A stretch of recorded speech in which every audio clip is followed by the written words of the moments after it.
A new millennium is dawning on the WSA Snocross Tour with a new star emerging. 19-year-old Dennis Ekstrom, racing for Steve Shearing's upstart Amasoil team. He's begun an all-out assault on the season point standing. This shy but likable young man on his black steed takes his racing seriously, putting on a real show in Deadwood, South Dakota, as he took on veteran Curtis Crapo and gave him no quarter. Consistency. I think consistency is a big part of it, and just staying up there and finishing well, and that's, I mean, if you want to win a points championship, that's what you got to do. Chris Vincent, defending X Games champion, knows the importance of racking up points, and that's his primary focus. You know, we're doing well in the points, and that's what we're here to do is, you know, go for the year-end points. And then we got the X Games, so just got to get my body back in shape and get ready to do some racing. And Blair Superman Morgan, the singular dominant force in snowcross. Well, is there anyone that will ever catch him? So let us begin our tale of Canterbury in Shakopee, Minnesota, where the Knights of Snowcross engage in battle next on ESPN Speed World.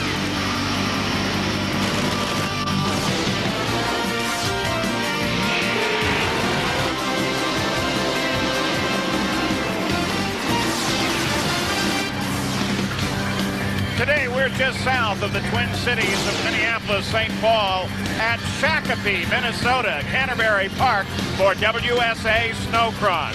Welcome once again. We've got an exciting race in store for you. The Lenko snowmaking report shows the temperatures at 12 degrees with light winds. Let's take a look at the Pro Stock standings after two events. Morgan, a pretty substantial lead, but Ekstrom, as we talked about, very impressive. Haikonen, Vincent Ibsen, and Todd Wolf right there as well. As usual, the qualifying had more than its share of excitement. We begin with the saga of Chris Vincent, already riding somewhat injured from previous racing. Took off out of the hole, and I don't know what happened. I got in the air, and my sled got turned around. I think I got a little help with that, but I guess it was a pretty good wreck. A lot of people were surprised that I was able to get back up and try to race again. I was knocked out for a little bit. I couldn't read anything. You know, they were asking me to look at things, and things really seemed fuzzy, and my peripheral vision, everything was just like moving on the sides, and it was really odd. And I said, you know, I sat here and we had like 40 minutes before our next round, and I said, you know, I can go out there, guys. Let's do it. You know, we need to do this. Went out there, and the sled wasn't working the way I wanted it to, and it wasn't the sled's fault. It was, you know, I just wasn't on top of my game. And as you can see right here, as Vincent comes off the line, he catches a kicker, and then Reimer's sled just caught the track, snapped it sideways, and the sled during those snap rolls just literally starts to come apart. And Vincent again right there took a pounding on his head and also on that shoulder. It is not often that you see a sled throw pieces off like that one. And once again, the medics went to work, but Chris Vincent, one very tough guy. Then there's the story of Noel Kohansky. Now watch this one. You see that head just snap down in that one mogul, and then as he came off the sled, literally ran right over him. Now we're going to take a look at this in slow motion, and watch what happens. He catches a little kicker, and it sends the back of the sled in the air. Right here, it's up there. He's off the seat. Boom! He noses in, literally as well as figuratively. He's in trouble. He knows that he bails off. Problem is, he went in front of the sled. Here's the scary moment. But all the protection WSA requires, watch this, right over his back and his head stands right up. Everyone was relieved, though, to see him stand up. Now look at this with Blair Morgan. Watch his right hand. Up they go, and Morgan's track. Keep an eye on the back. Catches his hand and pitches him off the sled. Blair and I were battling there for first place pretty much, and my hands were on the handlebars, the track hit and spit my hand off. And what the prognosis is that my two middle fingers on my hand were crushed, and no broken bones, but the skin was squashed and split wide open, and causing I've got about 22 stitches total from head to toe on, say, on my fingers and that, and it's a little swollen today and everything, but I mean they're bendable and all that, and I mean they're great. Basically, the doctor told me, you know, 2 days off, don't leave the bandages on. Infection's the big thing, and hopefully next week, well, Crandon's my goal, and Doc says no problem with that. The Pro Stock Final, they're on the line, and we're ready to go. We want to introduce you to a couple of the key players in this event. Number 17 is Todd Wolf, the cross-country expert. And then there's 85, Trevor John. You'll remember him as the bronze medalist from last year's X Games. The rookie, TJ Gula. Keep an eye on this kid. He's going to be terrific. He has a tremendous future, as does Dennis Ekstrom. We talked about him in the Open. He has been spectacular and consistent this year. Then, of course, the Iceman, Aaron Scheel. He is enthusiastic about this sport. And, of course, he makes the switch after a number of years winning on the Ice Le Mans circuit. And Justin Tate, he just likes to have fun out there. And then there, of course, is Blair Morgan. Can he be beaten? He's been so tough this season. And coming out of the last chance qualifier, you saw him just a few minutes ago, Tony Haikonen. Also one tough character. There's the lineup, front line and back.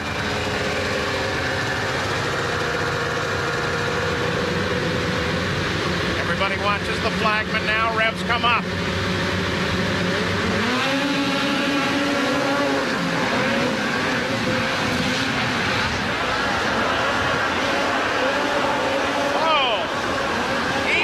Off the line. Look on the outside here. Todd Wolff sweeps across the front. Picks up the lead. Almost the same line Haikonen used in the LCQ. Outside, shut the door, and move into the lead. He did it with precision. Great launch for Wolff. Keep an eye on Todd Tupper. Moving for second. Here comes the rest of the field. Working through that bowl we talked about, there's a number of different lines in there. The problem is when you exit, there's really only one fast one. And if you're caught outside like that, you're in trouble. And don't forget that whole visibility issue problem back in the corner. 3 riders involved. One of them got through pretty clean, but the other 2 have pulled off. And that might be Haikonen. It is. Haikonen and Trubisky both off and behind the field. That's going to be costly. Meanwhile, a great run, Paul, by Todd Tupper. He's struggled a little bit in the early season here, but he's got a brand new team, the Nitrofish Apparel team, and they have come on strong. You know what surprises me is we haven't really seen Blair Morgan coming into this fight. At the end of the opening lap, he had a terrible start. He was 11th. Trouble here. I think Carl damaged his sled in that first lap incident in the bowl, and he just pulled off and parked it. Aaron Scheel, a good run, a great start. He's right there in 3rd, then Gula, then John in 5th. First, 2nd, and 3rd, very, very tight. Told you to keep an eye on TJ, running 4th on 44. He is good. Look at the pressure that Scheel now is putting on Tupper. Working some different lines. He's caught him. Now he's got to get creative, find a way around. And that can be a little bit difficult. And of course, when you're running right behind somebody, we talked about that visibility. That snow dust just hangs in the air, and it's white out. No pressure on Todd Wolff right now. He has a clear run at the front. Here he goes. Now Tupper with Aaron Scheel working him hard, and TJ's right behind him. That's the exit of the bowl, and Wolff indeed has a comfortable lead right now. So Wolff, Tupper, and Scheel 1, 2, and 3 in the Pro Stock Final.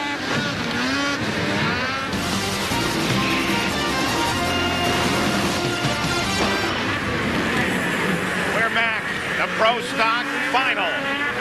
And it continues to be dominated by Todd Wolff, the cross-country expert. But look at this fight for second.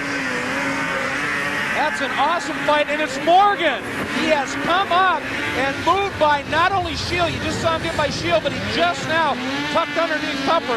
He has come from 11th to 2nd, Paul. Yeah, he languished back there 11th, 10th, 9th for a while, and then suddenly just caught fire. So now you're getting a great example of Blair Morgan and his incredible skill on a snowmobile as he moves up to 2nd and now sets his sight on number 17, Todd Wolff, the leader. One thing about Blair is you take a look at the point standings, and right now you can see Morgan's going to hold on to that lead. That's how he looked coming into this race. But one thing about Morgan, if he doesn't get a good start and he's back in the pack, he doesn't like bad visibility. It really messes him up because he's special to the seat lines. Once the field shrunk out a little bit and he could pick his spots, he was able to make it work. And speaking of picking spots, look at the move Scheel just laid on Tupper for 3rd. The fight continues behind Todd Wolff, but Blair Morgan's beginning to worry Wolff heavily. Well, anytime you look back, it doesn't matter if he's a foot behind you or 100 feet. You see 7C, you get a little worried. But this battle for third remains very strong. Shield, and you can see Tupper. And actually, Aaron, once he got around Tupp, has started to draw away just a little bit. Aaron Shield having the best race of this season. Shield on 144. Tupper's dropped back just a little bit now and lost contact. Here he comes. Tupper under attack by TJ Gula at the same time from fifth. There's a good look at Morgan. Those skis in the air. He gets the weight back and gets that track working. When he's got flat surface, he really understands what to do.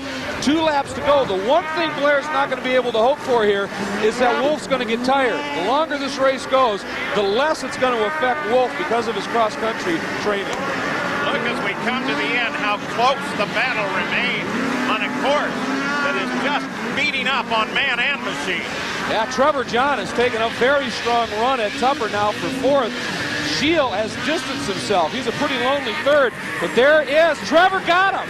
Trevor John has gone by, and so has Gula. When Trevor went by Tupper, it messed up Tupper's rhythm. He got forced off line, Paul, and 3 sleds at least now stream by. Look at this fight, though.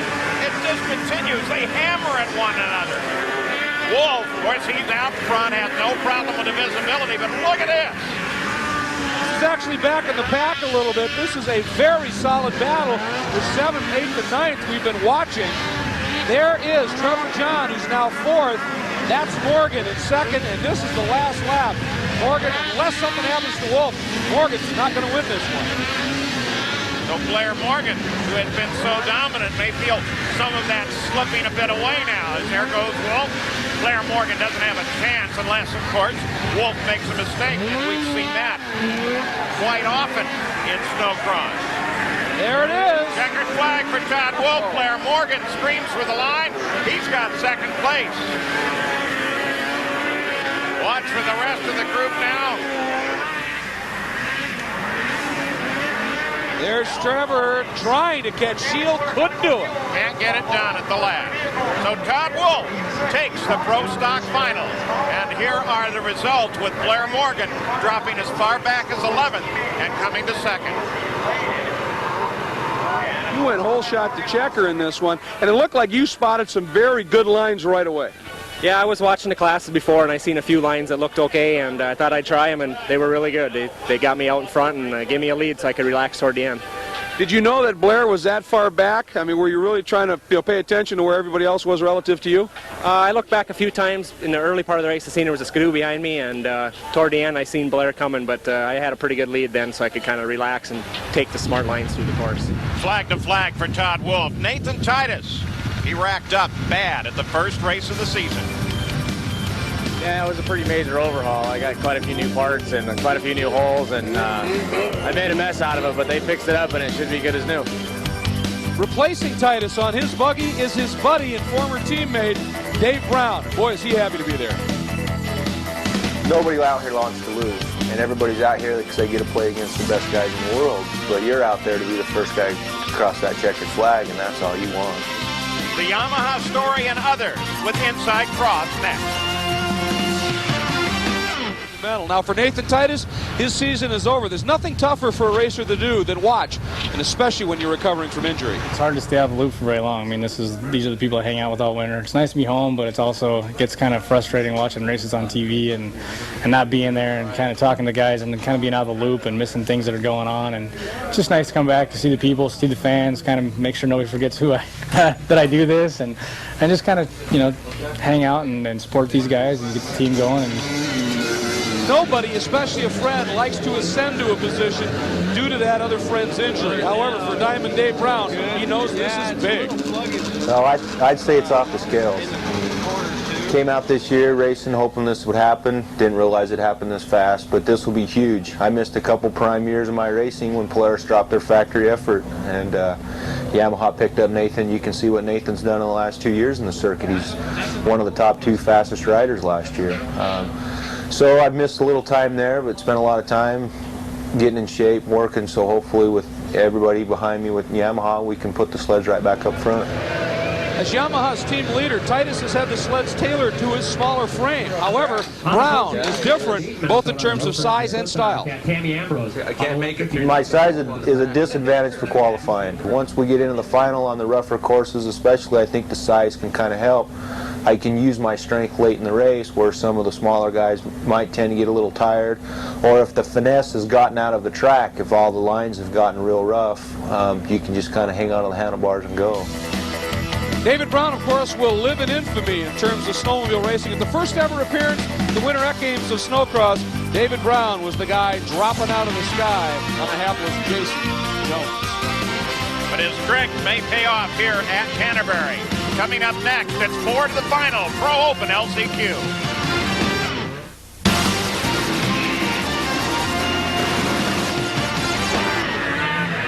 WSA Snocross from Canterbury. Couldn't be closer in Pro Open points after 2 events, especially at the front. 1 point between the top 2, but 3rd through 6th, 3 points only separating. Well, the Pro Open qualifying has been more than interesting. Chris Vincent's troubles continued. Bounced her right off the sled. What happened there is Vincent has proved that there's good momentum and bad momentum for a racer. This time it was the bad momentum that caught him out. Watch this. Everything's fine. He gets it a little nose high, gets a kicker. His body's thrown forward, hooks there, and just comes right off. That was simply a matter of the momentum getting away from him. That was in the first round for Chris Vincent. Then there's the story of the young rookie, TJ Gula. This is in round 2. Watch him just up the track there. Catches that big time, saves it, or so it appears, but he's not really on the sled. Tries to ride it out, finally, literally bails off. Troy Shaden in round 2. Watch down low. This rolls right off of it. Really what happened there is the old classic skis to the other guy's track. The guy behind always loses that one. Again in round 2, this was a nice little battle. Todd Tupper and Earl Reimer. Reimer on 100. Now Reimer chased him for a bit, but like we said before, you got to move offline, and sometimes that's not a very predictable line, and it bit Reimer. Then on 32 is Tim Mackey with Shaden closing on him. And straight off the track and off the sled.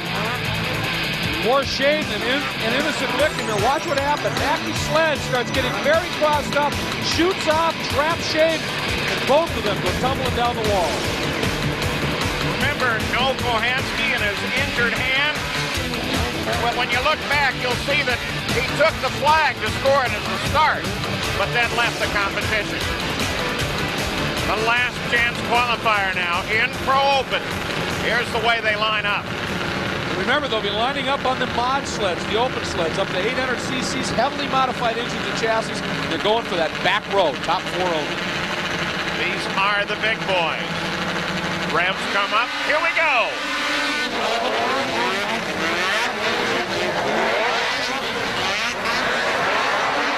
Even off the line as they head for the first corner. Sweeper off to the left. Paul, that's the throw, and Wolf goes right off. Got in there a little hot, couldn't make the corner. But that's the 3rd race we've seen where that outside line diving to the apex has paid off. And Ken Ibsen, with that Goodwin performance clutching, once again nailing the whole shot. Paid off especially for him. He takes the lead. The rest of the gang comes flying through. They're going for that top 4, and if you don't get a good start in these 6-lap LCQs, you're in trouble. Gula and Mackey having a very strong run. Oh, Mackey got up on that flop, and I think Gula snuck underneath him. Mackey lost all of his momentum. Yeah, Gula did get past, and that's not the first guy that area is bitten. If you get this ski over, you're going to have to slow her down and then bring her back on course. Remember, too, with 3 to go, the 4th place is the transfer spot. Currently occupied by Greg Hyde. There's Earl Reimer on 100. He can catch Greg, number 4, get around him. He's in the transfer. Mackey's closed up a little bit on Gula once again. And look at that, going into the 1st and 2nd corners, Reimer was all over Hyde, but Hyde seems to be getting out of that 2nd turn better. Opens it right back up again, but here's that battle for 2nd. They continue at it. Hard fought. Ibsen comes through. Gula looking for Mackey. Mackey's right there. Right on his tail light. This time Mackey gets through there a little better. Since everybody transfers, you might be wondering if you're in the top 4, why is Mackey running so hard? He wants to get around Gula to give him a buffer back to Hyde. He wants to move up, have a little bit more protection. And Epson, he leads the field. He has right from the start. Gula and Mackey on 32 battle. Hyde on 4 right behind him. Ken Epson has put in an absolutely great ride, and Reimer is off. Reimer, who was trying to take the 4th place transfer spot away, gets off course, gets dumped off the sled, not going to transfer. It's actually pretty much where he came off in one of those qualifying rounds that we looked at. I'll tell you, that part of the track, you get offline a little bit, it can really affect you. Here's what happened. You can see him. Oh, he actually dismounted big time over one of the earlier mogul runs. He hit a honking kicker, and it was gone. Battle for second place is still there. TJ Gula on 44, Mackey on 32. That's the battle for second. Back to see Greg Hyde, see if he is being challenged. Now he's doing the challenging. He's trying to catch Mackey. You can see there's a lot of ground behind Hyde. Now, if the race directors are paying attention, they might be telling those guys in the top 4, take it a little bit easy. You've got nobody challenging you. Save yourself and the sled for that final. Believe me, they're going to need it. Saw Earl Reimer get it going as the leader came around. He's out of the run.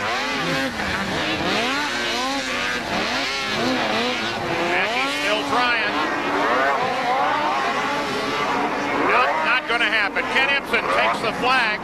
TJ Gula second, Tim Mackey third, and Greg Hyde. Those 4 will transfer to the Pro Open Final.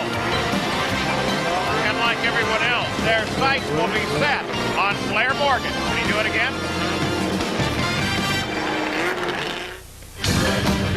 Welcome back to Shakopee. We're ready for the Pro Open Final. But first, here's Greg Kramer. You know, here's an interesting pair. On the right of your screen, the Snocross legend Kirk Hibbert, and on the left, his 15-year-old son, semi-pro racing phenom Tucker Hibbert. They'll both be in the X Games. Here they take a moment to walk the course together at Canterbury. Well, we like to walk the course together because, you know, we've got different riding styles. Plus, it kind of just calms us down and gets us, you know, in the groove for the day. You know? Since the X Games started a couple years ago, that's been kind of one of my goals, is to race it with my son Tucker. But I didn't know if I was going to be able to, you know, with my age, and that if I would be able to keep hanging in there for it till he was ready. But he's come along so fast that it's going to work out. Tucker and his father are the first father-son competitors in X Games history, and Tucker looks forward to the experience of racing Dad.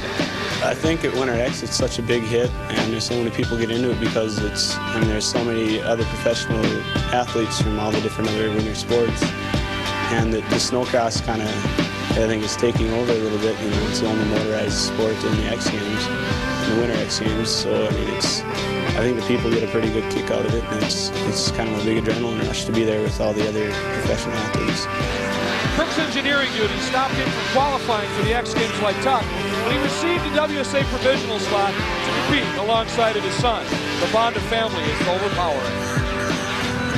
I would have liked to have qualified, but and a few years back I wouldn't have accepted being chewed in, you might say. But I think I add a lot to the whole team and the whole scene, so I appreciate being chewed in and hope everybody don't mind it. Won't mind it at all. Love to watch both of them race. And believe me, they race each other hard. This was also the site of the final qualifier before X Games at Mount Snow in Vermont. The starting grid race was full of plenty of action. Big moment right here for Troy Shaden. It got away from him, and you can see the left front suspension collapsed, and that's ultimately what pitched him over. Got a little high here, the back end kicks around, and there it goes sideways, and right there, bang, that suspension collapsed, and over he went. You can see that left front pretty much folded over when the sled drops down, and you know, look at what he's looking at. There's two guys coming right at him. Oh, no. It ended up being a battle up at the front between Carl Kuster and Justin Tate. TJ Gula had his problems. That looked like that hurt. Yeah, he was hanging on to second before that off. That let Kuster by. There you see Tate winning at Kuster, and a big story was David Brown on the new Yamaha factory ride taking third. The top 16 actually come from last year's winner X. Nathan Titus out for the season.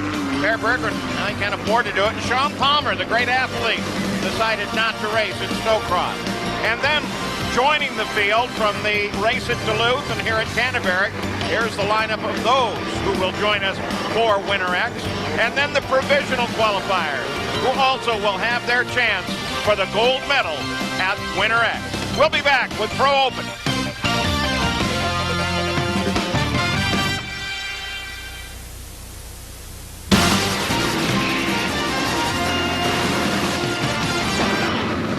Time for the big guys. Pro Open. There's Dave Brown. You met him earlier. Riding for Yamaha. The only race in this Pro Open event. And Blair Morgan. Can he be beaten? He's certainly the target of everyone here. Morgan missed the final at the opening round in Duluth, but then went on to win in Deadwood. And he is looking to close it up with the points. Remember, looking at that top points, he was a little bit further down than usual. We're green. Keep an eye, second sled in from the right, that's Morgan. Whoa, look how he gets there. Morgan, remember that Pro 440 or Pro Stock final got caught out of the start. He was not going to let that happen again. He proverbially taped it. You know, starting over on the far right and then sweeping across. Up, got trouble. Mackey and Tony Haikonen. I'm going to say that starting and sweeping across from the right has paid off earlier, but in this case, Morgan comes from the second lane from the left and jumps into the lead. Well, the key word there was jumps. He got so much air, he passed everybody in the air, landed, and that gave him the inside line in that first turn. That's what paid off. Dropping into second, Trevor John. The rest of the field fights it out. There's Carl Shabitsky coming across in third. Dennis Ekstrom in fourth right now. That's very important for Ekstrom. He got a pretty decent start. Nice move! Carl Shabitsky just comes down inside Trevor John. But can he hold on to that? Huge air by Shabitsky, but that time that big air cost him because John got the track down quicker into the snow, gave him a quick couple lengths, but Shabitsky is in full attack mode. Now when you're in the air, you are not accelerating. Better to get the sled down and get it mighty. Trevor John maintains second place, Shabitsky third. Interesting story here. Of course, Morgan, a factory Articat rider. Trevor John, factory Polaris. Shabitsky was factory Yamaha last year. He's an independent skidoo racer, and he has been unbelievably impressive. Here comes the rest of the field. We look a little further back. About sixth place now. Carl Kuster. Also Curtis Crapo lined up right behind him. And right behind him is Dave Brown. Nice try on the inside move by Brown. And one thing for Dave to point out, as we talked about this a little bit, his body, that sled is not set up for a rider as big as he is. Every lap is really testing and a learning curve for Dave. He's doing a nice job to stay in the hunt. You mentioned, too, that because Yamaha only runs Pro Open, he hasn't had track time. That's true. One of the big breaks he got this weekend was being able to run that X-Games qualifier because it gave him another race before this big Pro Open final, and that's paying off. How do you come down on that, though? Does that help him because he's rested or hurt him because he doesn't know the circuit? I think it actually it helps him because it gives him an opportunity to feel a brand new sled, especially, and give a little bit of racing onto the sled before he actually takes a major final green flag. That could only help. Believe me, in terms of endurance, that 6 laps didn't put him out too bad. Shabitsky being chased by Trevor John. He's on that red sled. Right behind him on the black machine, Dennis Ekstrom, 25. Dennis, this is a good run for Dennis. We talked about how he has been very fast, very smart, but he has also been incredibly consistent. He continues to run in the top 3, 4, 5, and with the problems Morgan had early, Vincent didn't make this final due to some injuries. This is a golden opportunity for Dennis Ekstrom to maybe stay right there or maybe even expand that points lead a little bit. You saw there the points coming into this event with Blair Morgan on top and his moment. We're still not halfway into the event, but it looks like Blair Morgan's going to do it once again. He's beginning to run away from this field.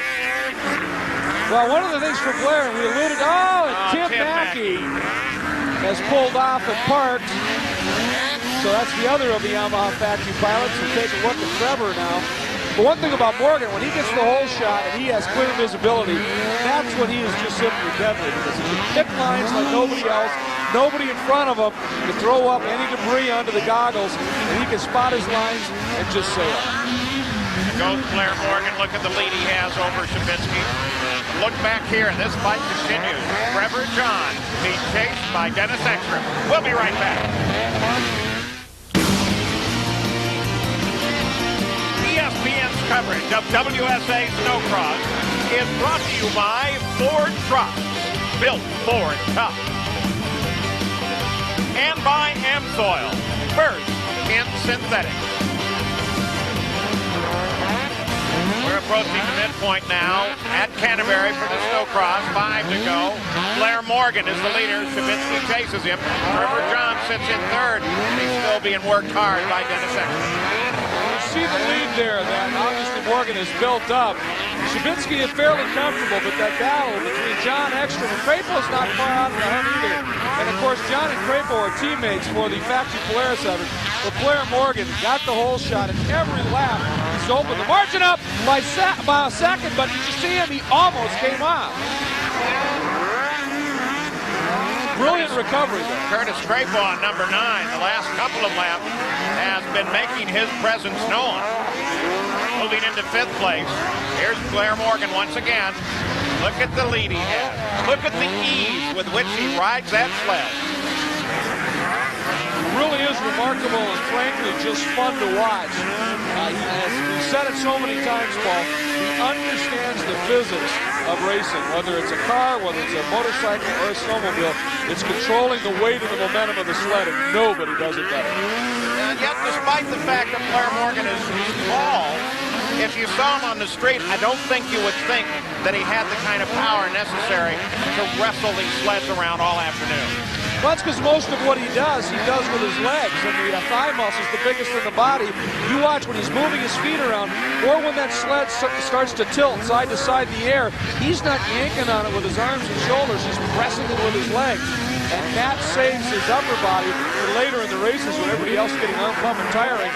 Blair is still very fresh. Got a glimpse of 5th place Curtis Crapo, and good shot of Aaron Shield on 144. Right behind him, just going out of frame, was 47, Carl Kuster. That's Morgan's teammate. And, whoa!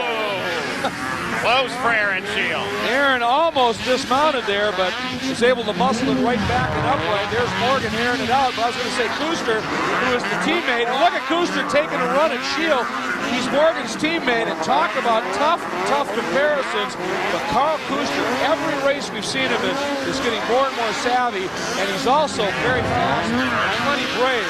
He's going to be a player very soon. 144 is Shield. Kuster on 47 speed. Right behind them is Greg Hyde. Hyde's starting to close up on this batch, and then there's number 40, Ibsen.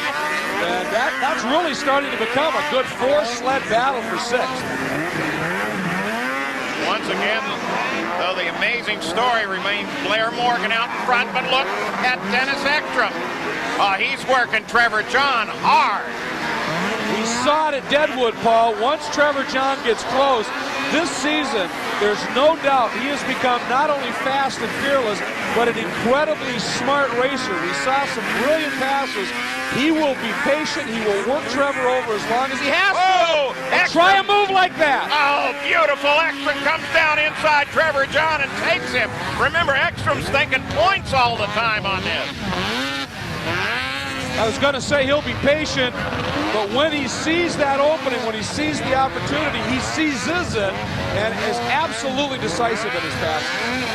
And look how he jammed it in there. Boy, once he got him, he was gone. Right time to do it, too, as we are now starting the last lap. There's Morgan, who has got an immense lead, and Brown in trouble. He's moved wide. Actually, he's letting some of the leaders slide through. Yeah, he saw Trevor John coming up behind him wide nicely moved out of the way. Let that battle go on. 25 is extra. Trying to catch Shabitsky in second. Nobody's going to catch Blair Morgan. He's going to have a mechanical if he's going to be out of this. Shabitsky's hold on second's pretty comfortable. He's got a lot of room back to Dennis, but another podium for Dennis Ekstrom. We talked about being consistent. He's nailed it. Morgan celebrating already. There he is as he takes the checkered. Blair Morgan takes the victory in Pro Open. Here comes Carl Shabitsky. Happy about his second place, and what a great ride for Dennis Ekstrom. Trevor John, no doubt, is going to feel very uncomfortable about that last move that took him out of the race. Well, here are the final results. Second place, Carl Shabitsky. What a nice ride, considering that he was up against some very heavy money. Here's Greg Kramer. Next race coming up is Crandon. That will be the third race in 3 weekends. Do you think that is good for Blair Morgan, or do you think that's tough on Blair Morgan? No, it's perfect. I hope, I wish we could race every weekend, and you know, I'm 100%. I'm injury-free, and I think I'm in really good shape. I'm not tired at all, and you know, the tougher the races, the better you are for me. Here's the points after 3 events in Pro Stock. Morgan's got it solid right now. Ekstrom and Todd Wolf, good battle for second place. Remember, in Pro Open, Morgan missed the first final, but he's closed into second place behind Ekstrom. So congratulations to our winners here at Canterbury. It's made for one very great day. WSA Snocross is brought to you by ESPN, the worldwide leader in sports. Log on to ESPN.com. Blair Morgan has a talent. It's winning snowcross races. He has dominated professional snowmobile racing consistently and decisively in a machine-like fashion. We see it as a kaleidoscope of color. But his vision is clear, absolutely black and white.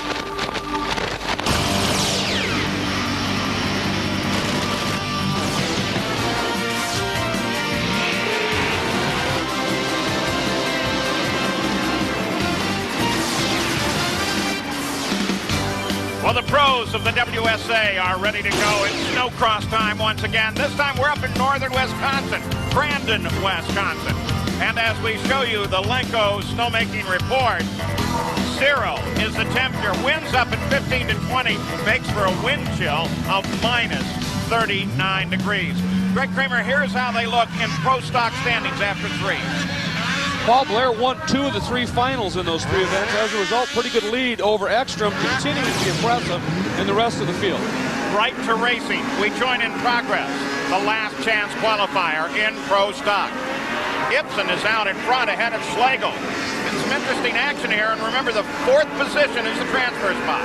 Well, there's Ibsen, and of course, he's in his first full year as a pro. He ran a couple races last year. There was Gula, there's Schlegel. This is the battle. 95, Chad Marslick, local driver out of Wisconsin, looking to make good. But number 4, Greg Hyde, and that red Polaris behind him out of South Dakota, is applying a lot of pressure, and he just wedged by underneath. Hyde moves down to the inside, takes the slot, and now begins to pull away. What he did there was he kept the pace, and the pressure is so heavy on Marslick. Marslick went into that turn a little hot. Hyde just chopped down underneath, took the line away. Beautiful pass. 2 sleds off and back on. Ibsen, TJ, then Schlegel, then Hyde. You can see Marslick, Paul, is not exactly going quietly. He realizes that that's that 4th spot, the top 4 advance. He wants it back. We'll see whether Hyde is going to be able to draw away a little bit and give himself a little breathing room. And it is important to Marslick for several reasons, not the least of which he's in his home state. Well, you always want to do well here. It's sort of a home track, the only time other than the season finale in Geneva that they're going to run in Wisconsin. Big opportunity for him. And there's Hyde. You can see now he has not opened it up a lot. He got a good drive out of that corner, though, and it gave him 3 or 4 crucial sled lengths. That was a big turn for Greg Hyde. And with 2 to go, that transfer spot is still not certain. In fact, the front 4 are all right together. Hyde now has opened it up a bit over Marslick. You get a good look at Chad on the Articat there. But now Hyde has found something and is starting to draw away a little bit. And Marslick is just getting a little bit frustrated. Interestingly, watch this. There's Schlegel. There's Hyde. Hyde's closing on Ray Schlegel. Closing and now challenging on Schlegel now. He's right on the back end. I'm not so sure he didn't bump him going into the corner. A lot of pressure on Schlegel. We saw how Hyde was able to force Marsalek into a mistake. Question is Ray going to be able to fend that off? And Gula take a little run at Ibsen up front. That's a battle first and second. There's the third, fourth fight. See that? They just bumped. So Hyde is letting Schlegel know he's there. White lap, 1 to go. Pro Stock last chance qualifier. Hyde pulls out a little bit there, but he may still be in trouble on this last lap. Yeah, Schlegel got a little bit crossed up in the landing of that one jump. He saved it, but that just lets you know the pressure. And Hyde now trying an outside move. That's just trying to give him less of an angle in the corner, better exit speed. Oh, are they close? Hyde airs it out. They make the turn now. That'll bring him back running for home. Ibsen will lead him to the checkered flag. In this, the Pro Stock last chance qualifier, the top 4 will transfer to the final. Here comes first and second. Third, fourth, we'll see if he's challenged. That looks like Hyde's in pretty good shape on this one. Yeah, Hyde was 4th, and of course that'll be the transfer. So there are the 4 that'll make up that second row in the final. And that will set the field for the Pro Stock final here in northern Wisconsin, with Ibsen, Gula, Schlegel, and Greg Hyde all transferring. And they will face the likes of Blair Morgan. We're ready for the Pro Stock final. Here's how they line up on the front row. As always, you have to keep an eye on Blair Morgan, but also Chris Vincent. And don't forget Dennis Ekstrom. He's been pretty strong. There's the second row. Everybody, look at that, a little concern on the line. Everybody trying to get psyched. This track's so long, this start is huge, Paul. Very important.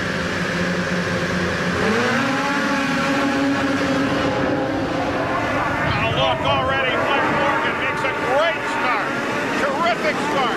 Morgan takes the lead. Chris Vincent drops in behind him. I think Haikonen slotted into 3rd as well. There's Morgan Vincent. It is Haikonen, Ekstrom, and the pack. And now, look at the air. That's that big flyaway jump. And Morgan just cans it over it and opens up a few more lanes. And it's Morgan, then Vincent, then Haikonen, then everybody else. Ekstrom and the pack, and you can see you get buried in that a little bit. The visibility, that becomes an issue. And once Morgan is out front and clear, he loves us. He's picking line. Yeah, last thing in the world you want to do is let Morgan have clear sailing in front. No snow dust to fight. Nice clear course. He's gone. Right now, though, Vincent's hanging with him. You hear that crunching as they come off that jump. It's cold here. The snow is hard packed, and it takes its toll. There's a good look at Tony Haikonen running that Millennium colored Arctic Cat. Big switch for him to the Cat this year. And we said it before, Paul, every race he's run, he's looking a little bit more comfortable with that machine. Oh. And he and Vincent, look at Vincent look back. He got tagged. Yeah, Vincent took a look back like, what do you think you're doing? Haikonen sits right behind him, then Dennis Ekstrom. Number 25 is up and beginning to battle there. Yeah, when Haikonen got into Vincent, backed off. Ekstrom almost slipped underneath. Tony covered that one quickly. But Vincent now knows he has got the flying fin in full attack mode. Focusing on that fight for second place. Look the lead that Blair has already pulled out. And right there you see 100, Earl Reimer has closed up a little bit, trying to make this a 4-sled battle for second. A little bit of pressure on Ekstrom.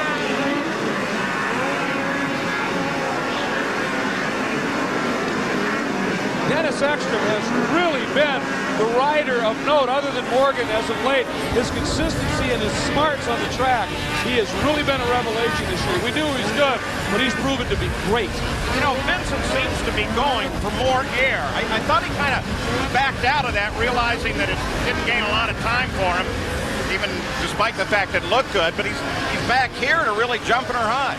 Well, what's happening on a couple of those big doubles where earlier in the weekend you might have just ramped down, tried to get the track down. Now there's a big hole on the downside. If you can clear that, you literally carry a little bit more airborne momentum, ramp down that second hole, and have a lot better speed when you hit the ground. I think that's what some of the racers are trying to utilize now. This fight for second place is something else. You're looking at 100, Earl Reimer. He's actually 5th, but he's right in contact with this three-way battle. led by Chris Vincent, who sits in second. But look right now, Heikonen's all over him. Haikonen looked like he was going to show a nose. He's inside. They come around the corner. Haikonen, it's a dead heat. He's got him. Oh, but look at the counter move by Vincent. Squares underneath, up to the big jump here, and Vincent airs it out. They air it out side by side. Vincent grabs it back from Tony Haikonen. Now those are both pros when you can go to the air in a heated battle like that. That was a great pass, counter pass. Haikonen went low, a little bit too much momentum. He went wide, Vincent came underneath, and then it was all bravado, as they say. You know, it almost looks now like that move demoralized Haikonen a little bit. He's dropped back, almost, well, and now he's back on it, but it was like he had to go back and think about it a little bit there. Now they're coming right back at it again. I think they may have even bumped there, and you can see it affected Tony as he ended up floating out wide. And you're right, I think he regrouped for a minute, found a good exit line out of that previous turn. Got a great run at Chris. Vincent uses that inside line that Haikonen tried last time around. Heikonen's right back on his tail. Gets a face full of snow, continues his pursuit. Well, Vincent is not going to give Haikonen an opening 2 laps in a row. He knew Tony had a good inside line. He went right to it the next lap. Again, contrast in style. Haikonen tries a different line, then drops in behind. Morgan is gone. Adios. One thing to watch about Tony Haikonen, last year, Vincent was the racer who started to adopt a little bit more stand-up style. But Haikonen, look at this now. You watch Tony. He, other than Morgan, Tony's the only guy out there who's standing anywhere near as much. Again, the corner forces Haikonen way wide. Chris Vincent uses the inside to his advantage. See Tony, he's up again as they get to the corner, then he'll plant to make the turn. But watch, he'll very quickly go back into the stand-up mode, a la Morgan. Tony's been studying and he's been practicing. And you know, in through here, Haikonen, for the most part, has been decidedly quicker. Well, he has. He's got a great run through that series of corners. Look at him. He's going way outside here. He's found a little bit smoother line, and he gets right back in touch with Vincent. Vincent is in protect mode. Haikonen is in attack, and he's looking for speed.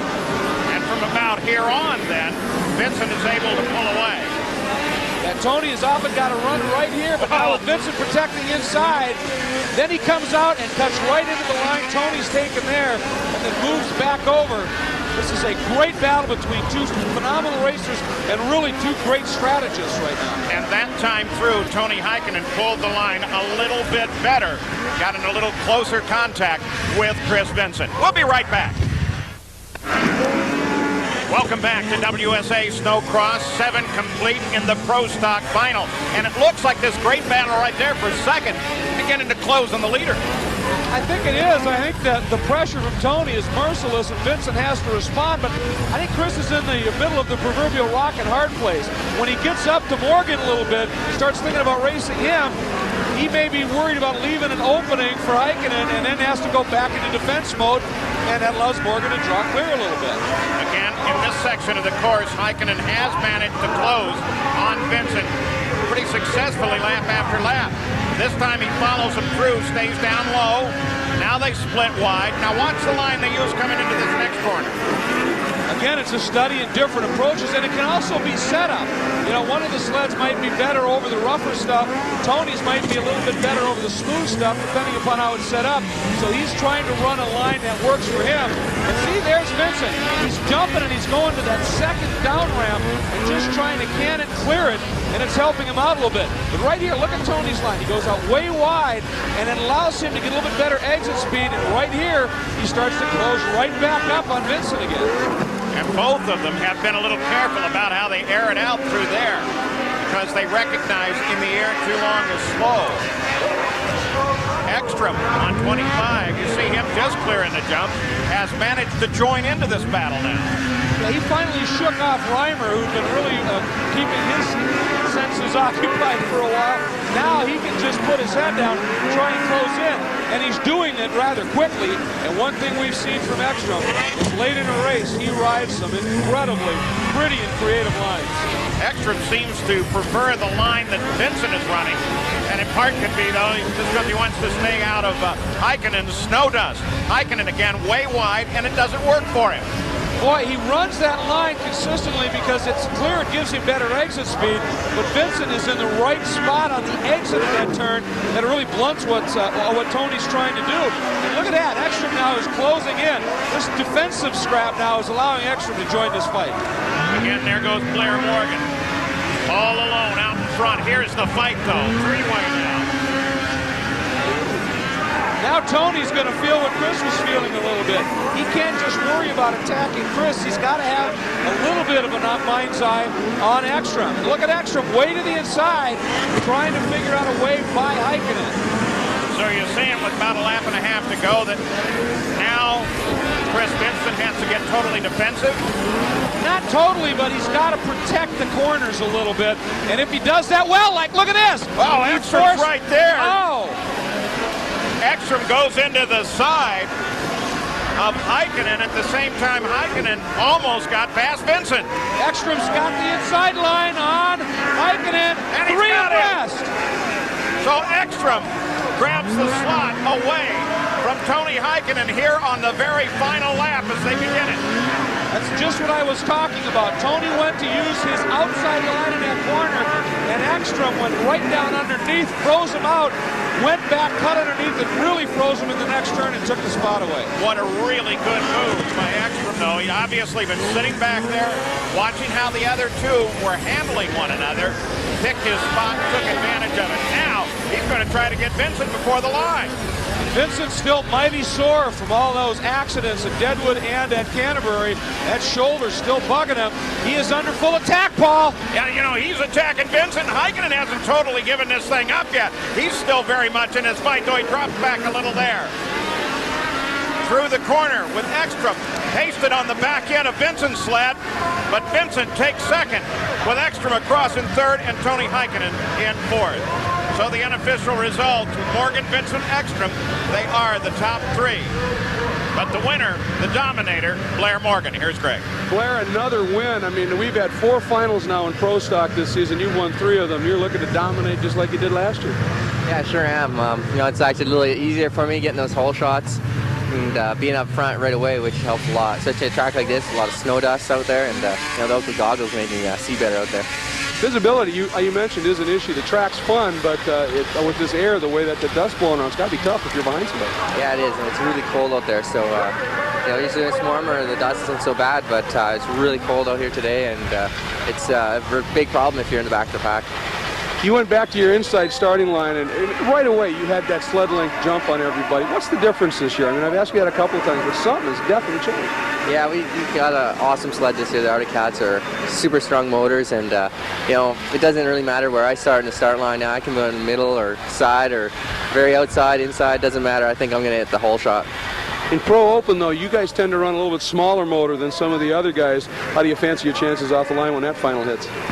Oh, I think I'll be all right. You know, I think that the chassis of the Arctic Cat, you know, helps put the power to the ground, and you know, I might have a little less horsepower in a lot of those guys, but I think I'll be able to get that whole shot still. When we come back, Greg Kramer will take you inside cross.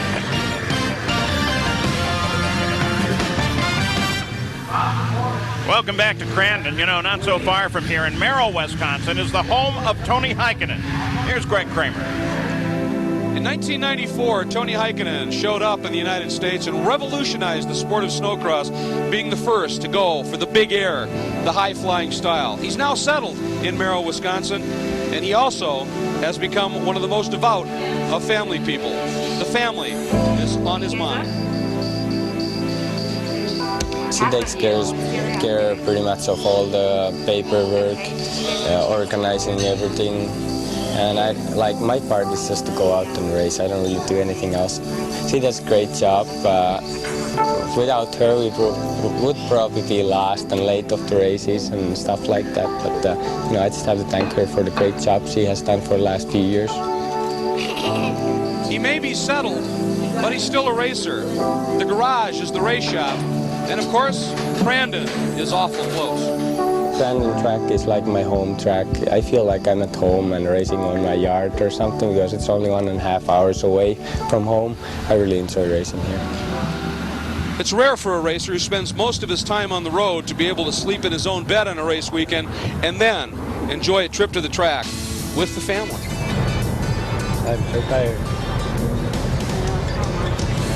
Being with the baby and being at home with my family, it's hard to go away. So I think it's better this way. As many times as they can go to races, they go with us, and feels like we're always at home. And for Tony's family, his team, everybody gets a vote. Here we go. It's too cold. I don't want to go. No. Let's stay inside all day. No, you have to go out. No, I don't. Yes, you do. Ask me, please. Yes, you do. After racing for so long, is there still motivation for the flying fin? I've done it, as I said, for so long. So sometimes you just get really tired. Sometimes your feelings are, I just want to go somewhere warm and lie on the beach or do something else, you know, totally different.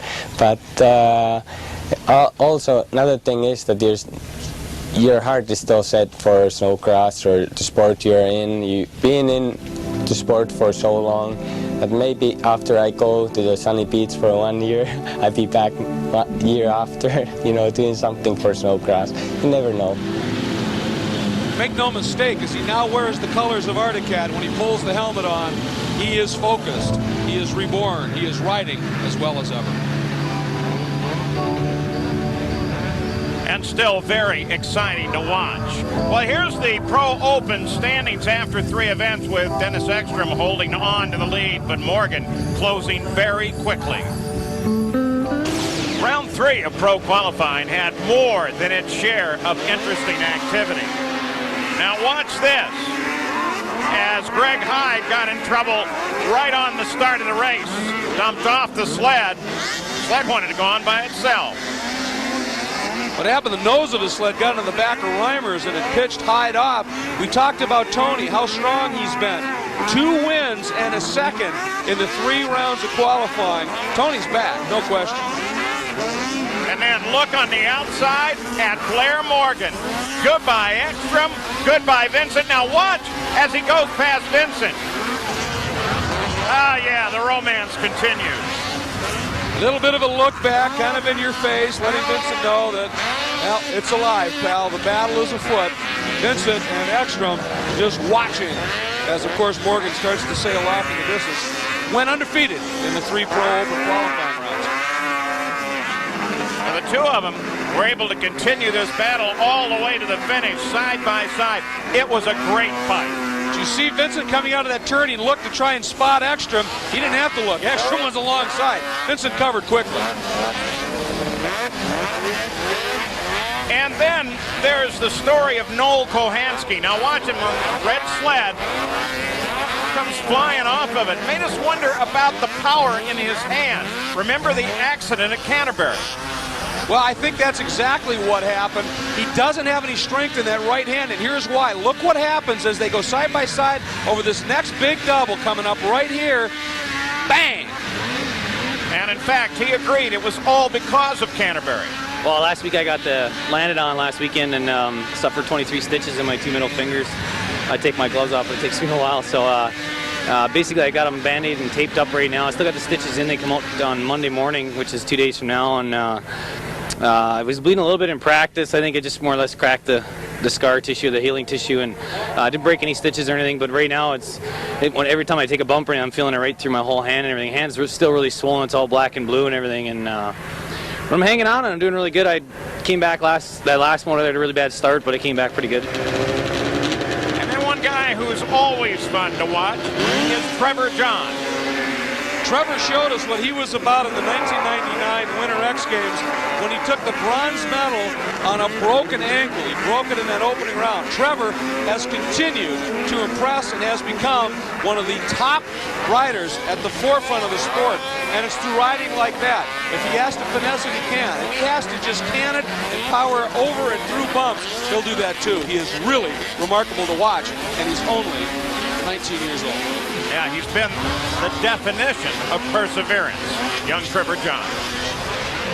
When he got the nod to ride for the Polaris factory, some people were wondering a little bit about him. He has proven that he belongs. In fact, went on to win this heat. And then again in round 3 qualifying, that's Carl Shabitsky, who started to roll off, tried to save it, then came completely off the sled. So that's the round 3 qualifying action. We'll be back for the LCQ.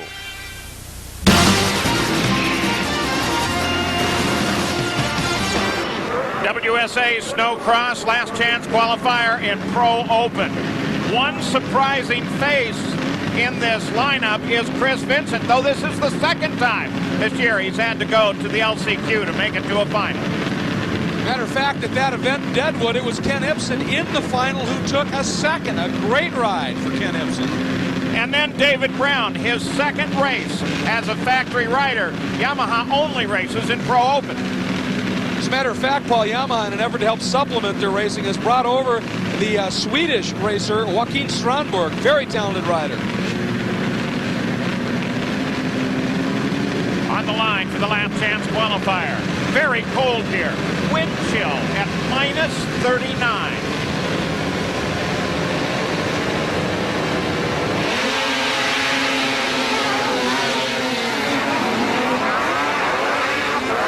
Look at the launch by Strandberg. Remember, Yamaha runs the only triple in the competition, and if he gets that piped and clutch right, that thing sails, and he just exploded off the line.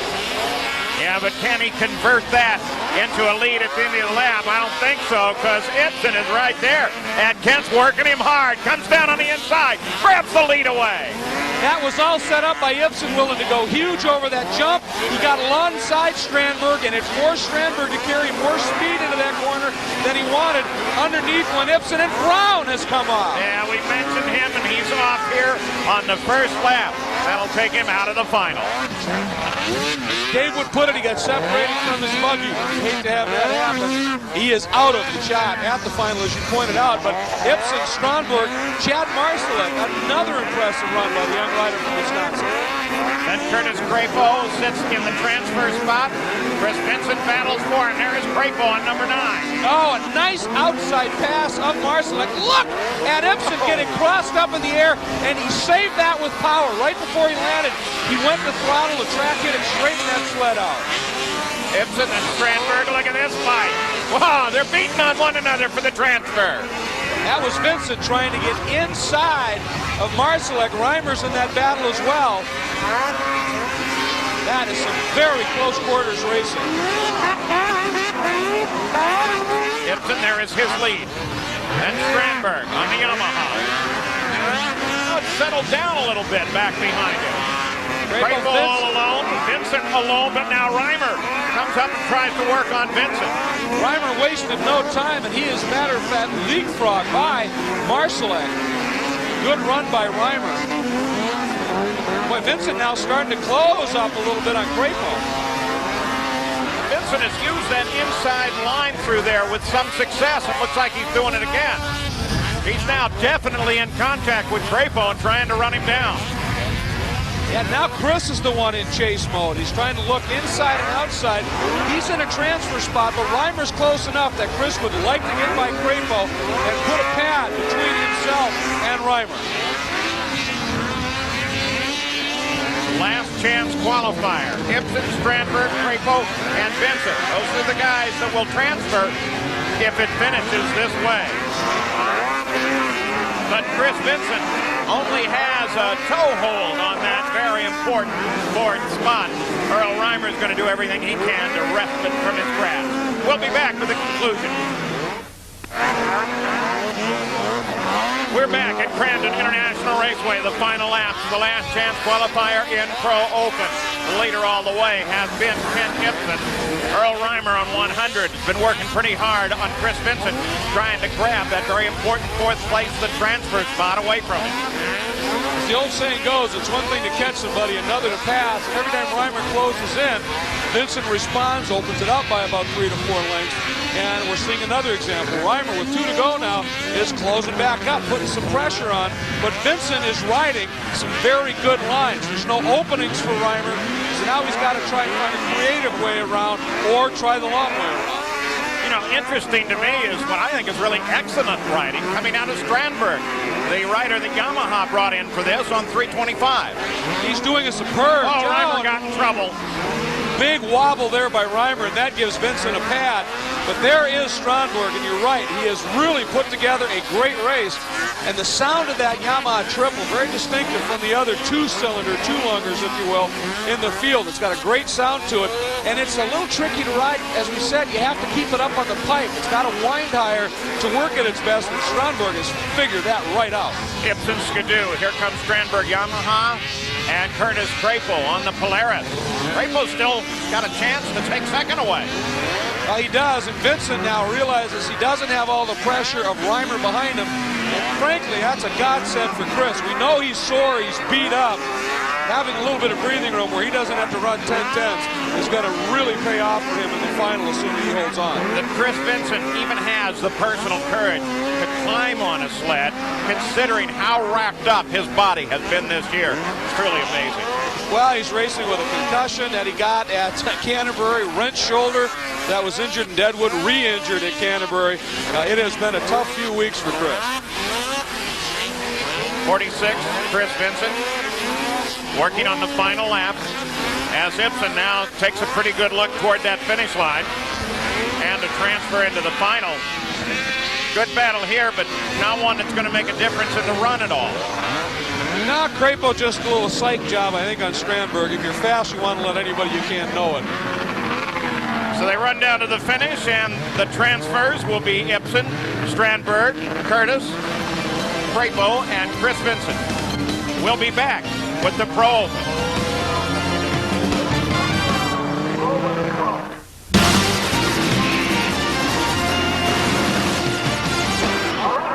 WSA Pro Open is on the line and ready to go as we look at some of the key players. Of course, on the inside is Blair Morgan, currently second in the points behind Dennis Ekstrom. Also out there is Trevor John. We talked about him. The promise is realized. 2 wins in the qualifying round, second qualifier. And for Tony Haikonen, this is his local track, but he has not yet this year been able to put a podium finish together. Maybe today is it. He's had some great runs, just not the results. Justin Tate, watch this. He's a fun, yeah, you knew he'd do it. He's a fun-loving guy, but he is fast and he is serious once that flag drops. And of course, there's Dennis Ekstrom. He is currently the point leader, but Blair Morgan's been closing down. He has to be thinking about that. Todd Wolf, he showed he belonged to Canterbury with that great win in the Pro Stock Final. He'd like to do it in Open. And Noel Kohanski, good spirit there, but remember that right hand is all stitched up. Took a lot of perseverance to do that. In the back row, Chris Vincent is going to start from the back row.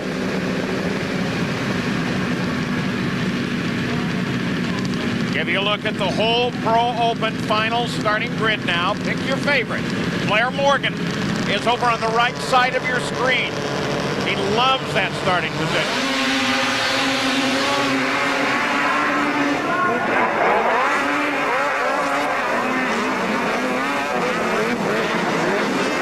And that's why he loves it. Gives him a beautiful shot down the inside. They're not really running full tilt by the time they get to the corner. He takes it in there and takes the lead. And look at the air that he launched. Again, clearing a couple of the holes there, and it gives him a little bit of breathing room. And the guy that did what he wanted to do was Kohanski. With his hand, he can't afford to fight through traffic. He got a pretty good start. He's in the top 5. Somebody's going to... Oh, Chris Vincent. Vincent's off the sled once again. More pain for Chris Vincent. When you start from that back row to really have a shot at it, you got to make something happen early, and it obviously bit Chris a little bit. He is not one to give up, and it cost him this time. They finished the first of the 12 laps. Dennis Ekstrom, here he comes down. Now, he recognizes how vulnerable his position as the points leader is, especially with Blair Morgan ahead of him. Right behind is Trevor John, then Tony Haikonen, then Ekstrom's teammate, Justin Tate. And Trevor John taking a run at Ekstrom. Trevor John inside of Ekstrom into the corner, gets around him. Trevor John moves ahead now. That was a sweet pass by Trevor, and I don't think Dennis realized Trevor was that close because Trevor suddenly just dove underneath, and Dennis left it wide open. Trevor did that one beautifully. A bit of a surprise attack, I think. If he isn't careful, Tony Heikonen's going to pull the same stunt on him. Though Haikonen on 0-6 lined up right behind Ekstrom as they came off the corner.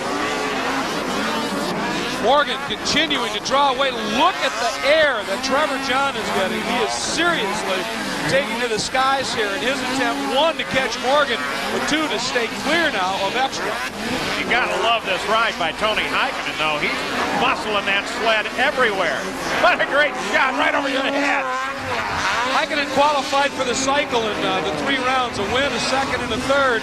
That made him the 3rd qualifier, and he's been very quick all weekend. Haikonen now working Ekstrom hard. Ekstrom gets up on some of the fluff. Haikonen got a good launch pad on some smooth snow. He's alongside. You saw the kick. I think he's by him. Good launch off the corner for Tony Haikonen. He takes a slot. He is by. What a great run by Haikonen. A good look at Justin Tate, who's just watched his teammate get passed by the flying Finn. And Haikonen is flying. Boy, is he airing it out now, trying to catch John. Ekstrom, I think, somewhat stunned by that very quick move as performed by Tony Haikonen, now trying to get it back. Morgan is gone. The leader from the start is going away. Whoa, somebody, I think that's Vincent in trouble again. And, boy, Haikonen getting it nose high and sideways. Ekstrom may have gotten past, but Ekstrom is applying pressure right back to Haikonen now, and he is really all over. Same corner that Haikonen took it away from Ekstrom. He tried to work back at it, but Ekstrom on 25 couldn't get it done. He's still right there. I'll tell you one thing about Ekstrom, on that pass when Haikonen got him, Haikonen taught the young kid a lesson. But one thing we've seen about Ekstrom is he'll learn from that. He will not make the mistake twice, and as young as he is patient as well as tenacious. He can come back. He's very capable of doing that.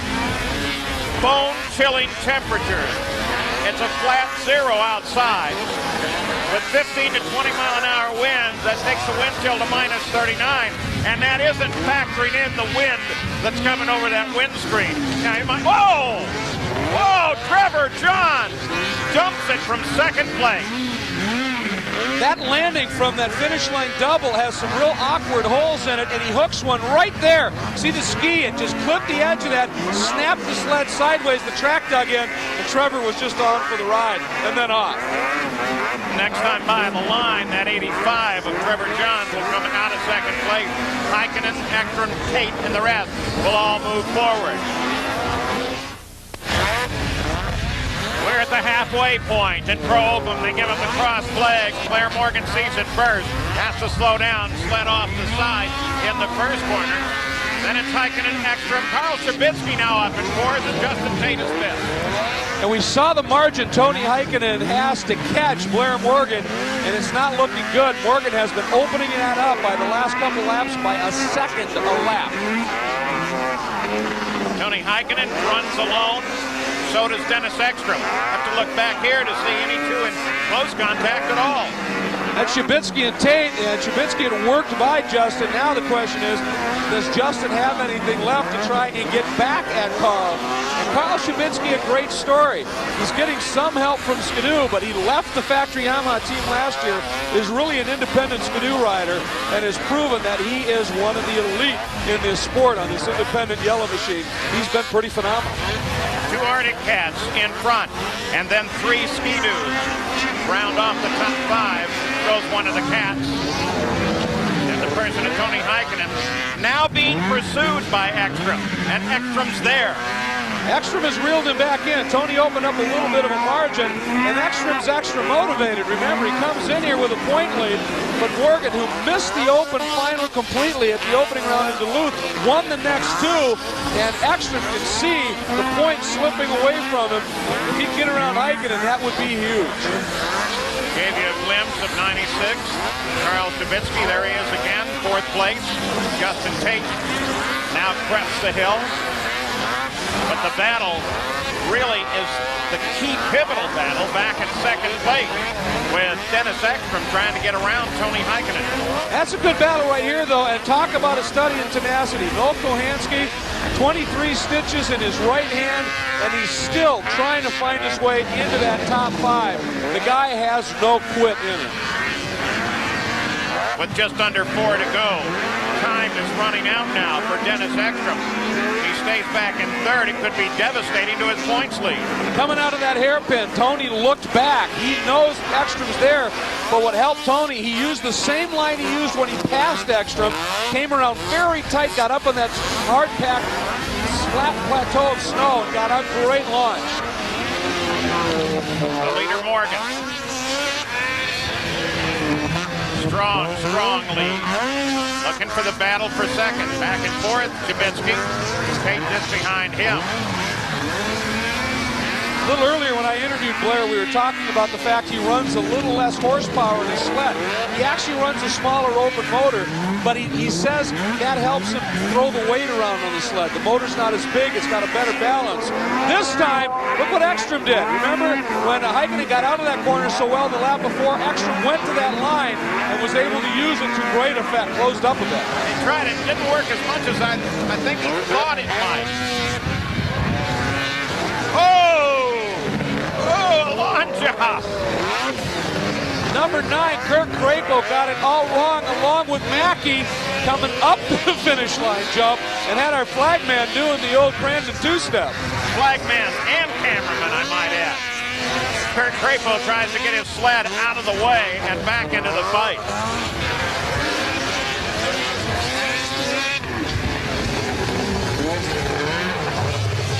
Good corner working right there, getting a yellow flag in front of the race and pointing the sleds around.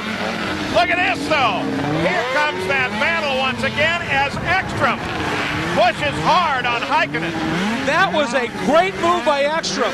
He passed Tony, realized he'd done it in a yellow flag zone. That is illegal. He went off track, let Tony go by, came back on. I told you this kid's got a head on his shoulders. Oh, that's a savvy move. He doesn't do that, he's disqualified. As it is, he made it right. He can go back to racing. Boy, is he! Right on Tony Heikonen's tail now. Ekstrom looking for points. Down on the inside. Can he get it off the corner faster? Not there. He bicycled that sled and got up on one ski, and he had to put a foot down to get off the gas. If he hadn't done that, he may have made the pass of Haikonen. He's working, he's exploring opportunities. All alone in front. Blair Morgan starts the final lap. He knows he's got this thing wrapped up. But who has it in 2nd? Haikonen has it at the moment, but Ekstrom is working to take it away. Morgan doing a little celebrating, having some fun with the crowd. He's got the room to be able to do that, not race and just party a little bit here on this final lap, and that's what he's doing. But that battle in 2nd, that's going to hold our interest. Here it is. Fight for 2nd. Haikonen still has it over Ekstrom. Ekstrom down to the inside. Can he get the dig off this time? He does. He pulls on Haikonen exactly what Haikonen pulled on him. Takes 2nd away. Morgan takes the flag. He wins it. That pass for Ekstrom in terms of points is huge if he holds on. And Tony got up on a bump. The sled scooted on him, and it left the opening for Dennis. And Dennis doing what Dennis has done all year. Heads up passes. Tony Haikonen knew that he couldn't get it done, just backed out of it at the finish. And Dennis Ekstrom protects his points lead as he finishes 2nd behind Blair Morgan. There's the unofficial results. Blair Morgan Ekstrom, Haikonen, Justin Tate, no Gohansty with that bad right hand. Pretty remarkable, Blair. There have been 5 finals in pro class action here at Crandon over 2 years. You're the only guy that's ever won it. You like running here on this off-road track, don't you? Yeah, it's awesome. You know, it's kind of an outdoor type of track, really high speeds, and it was fun. The Arctic Cat pulled the whole shot again, and you know, I can't say anything else about it. Well, you had talked about visibility with this light and the cold nature and that snow dust really being blinding. Start was key, but you were opening up by about a second a lap, and that's a remarkable margin. Yeah, I found some cool lines in my last qualifier, and just, you know, sweep around this corner, kind of like car racing, just come outside, dive to the inside, and it was working really well. And you know, I was looking back, I knew I was gaining more and more time, and you know, I just got held by a lap a little bit, but other than that, it was a great race. Take a look at the points, and in both cases, it is a very tight battle. Very tight indeed, and look at this one. Morgan, after missing a final completely, is only 4 points out of the lead, but that pass by Ekstrom for a second was key in this one. So the fight in WSA Snocross continues on.